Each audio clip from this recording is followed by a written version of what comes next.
today we're honoured to visit the bridge. Good morning. Alright, good morning everybody. Good morning. Welcome on board the bridge of the Rotterdam. My name is Ewan, I'm first officer here. I'll give you a quick tour on what we do on the bridge and some of the equipment. I won't go into too much detail because that might bore you. Here we have the sensor console, so I don't know if you've been on older vessels with Holland American line. If you have, it's normally just like one sensor console, one panel like this, and that's it. We've got a modern bridge, which is a cockpit bridge, such as like in a plane would be. So we use it in the same way. So for example, this seat is meant for the navigator. So the navigator is the person who's maneuvering the ship, and we have a co-navigator, same as like you have in a plane, pilot and a co-pilot. And these seats behind you are for the ops director, so mainly that's the captain or the staff captain, and they oversee the whole operation for an arrival or a departure, for example. This seat would then be reserved for the pilot, so as this morning, for example, we get a pilot on board before we come into the port to give us local knowledge and help guide us into the port. When we are at sea, just as normal operations, the bridge is always manned by 4 people. So we always have a navigator and we always have a co-navigator and we have 2 quartermasters. At sea, the watch is always led by a senior officer, so it's either a first or a second officer, and assisted by a junior officer, which is then a third officer, sometimes a second officer. These 2 officers can switch positions, so a junior can be the navigator and the senior can be the co-navigator, whatever you feel like doing that day, we swap around. If it gets a little bit more tricky, so for example last night in the Dover Strait, exactly, then we'll get the senior into the navigator seat just because there's a bit more experience there. When we are at sea, then we steer the ship with this little thing.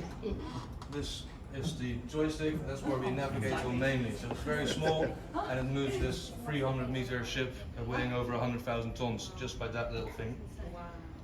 So this is the track pilot, same as what you have in a plane, right? An autopilot.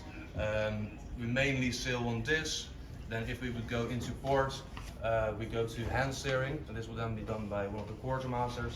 The hand wheel is just behind there, just a conventional hand wheel like all ships have, not the massive wheel anymore like in the olden days, but just a relatively small hand wheel.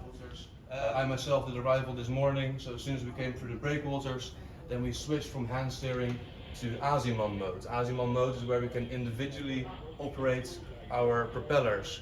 We don't have conventional propellers like the old ships where they just have conventional propellers with rudders behind them. We've got azipods, and these can be turned 360 degrees. As you can see, one of them now is outboard 90 degrees and one is facing ahead. So when we do an arrival, we switch to this mode because then we can do everything with the ship that we want to, and that limits us, gives us the option to do anything we want, so we don't require tugs, for example, like the older version ships would need a tug to come alongside. For the 2 azipods, we also have 3 bow thrusters. These are operated by this lever, so we've got 3 thrusters here in the bow in the front and then the 2 pods in the back. And then as soon as we come towards the berth, then like I said this morning, I was the navigator, so then approximately when we were somewhere over there, just through the breakwaters, we shifted to the port side wing. Everything on the port side wing is copied from the center, so everything we do here will be mirrored as well on the port side wing. So what else? Other than that, of course, we've got our radar system, so everything is integrated into these screens. We don't have paper charts anymore. We've got the ECDIS, electronic chart display and information system. So this used to be the paper charts, now of course they're all electronic. So mainly we navigate on the ECDIS, and of course we have the 2 radars to help us as well. That's basically, in a short term, that's what this sensor console is. Then over here we've got another panel with a lot of radio communication systems. So this is our GMDSS panel. So of course you can imagine we need to be in contact with ports or with pilots, or in case of an emergency we also need to contact emergency rescue centers. This we can all operate from here. So we have the high-tech communication systems, and the whole tech is detail about it. If you want to see the wing, like I said, it is all copy-pasted from the center to the wings on both sides, of course. And then, during the arrival, myself will be here, and the captain, together with the staff captain and the pilot, and then we do the final docking maneuver. from here we've got all the I don't know how the knowledge is of ships in general with you, but for example, all ships are required to have a magnetic compass from the old days. Rotterdam is the first one in the fleet who does not have a magnetic compass. So we've got a Fugro compass, and it's from 3 GPS satellites to give us a very accurate reading. So that's the first in the fleet to have that, which is quite nice, because it gives us the Fugro system, which is up here, so we can save our position from the docked position from the previous time, and it counts us down to the centimeter accurate to our previous position. It's very helpful for us to get alongside quickly. And then, yeah, like I said, when we are at sea, it's just myself and the junior of the watch, and we are in green manning, so we've got 3 levels. Green manning, yellow manning, and red manning. Yellow manning boat is, for example, there's fog, so the visibility is restricted, then we need to get an extra person on the bridge. So it has to be somebody with a master's license, and in reality, it's the captain or the staff captain, and sometimes the first officer. It depends. If we have, for example, in Alaska, sorry, we've got fog for days, then these 2 people cannot do it the whole time, the captain and staff, because they're busy with rifles and the barges as well. How long does it take you to get a master's? That's a good question. Master's degree, so first it takes you 360 days to get your chief mate's license. After that, you need another, can't remember to be honest. What is it?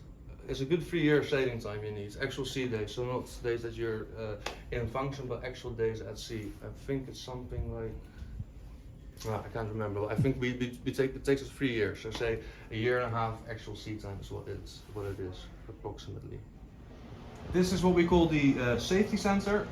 Normally it is not manned during normal operations, but this only gets activated when we have emergencies. So if, for example, there is a fire, if there's a fire report into the ship, it will call the bridge.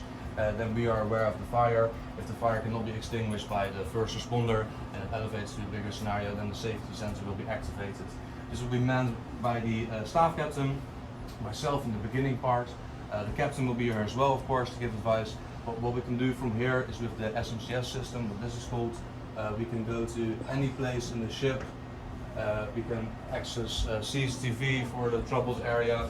We can close all the wall side doors, fire doors. We can see all the ventilation, all the information that we need to contain the situation and to assist the fire teams that are on the scene itself. Other than that, we also have over there, those 2 screens are for stability.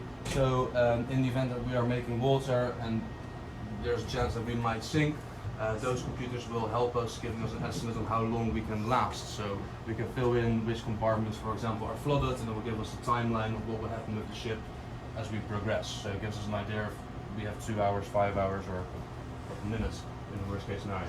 Let's hope it never comes to that. Day-to-day business. So this is our logbook. So back in the day, of course, we had a paper logbook. That's all gone. We do everything electronically. So this is our logbook. All the entries are made from here. We also have got tablets where we can do it from, but the easiest is, of course, the computer. And this for us is a very hot topic, very important. This is for all the overboards. Something we need to be particularly careful with, because we don't want to do discharges in areas that we're not allowed to, because that's something we do not want to do. These are just a few more hard switches like we talked about earlier. For this, for example, is for the wall side doors to close them. We like to have them close by in case something happens. We can quickly jump over and close them instead of them being all the way there in the back. Just a general computer we use for emails and things. This is for the VDR, so the voice data recorder, just like in the cockpit of a plane, the black box, but we've got it in here. And then we've got, like I said, we have all the fancy equipment, and we also have the very old school backups. So this is a sound powered telephone, so in case everything fails, if you bring this thing up, we can talk to the emergency station that we need to. That's the very last backup. From this panel, we can sound the alarms, and from here we can do the PA, so we can talk to, speak to the whole ship, of course, in case of an emergency. I think when you came on board, you just heard an announcement and alarms. That was all done from here, as we're doing a man overboard drill at the moment. That's basically the bridge. Simply said, any questions about anything so far?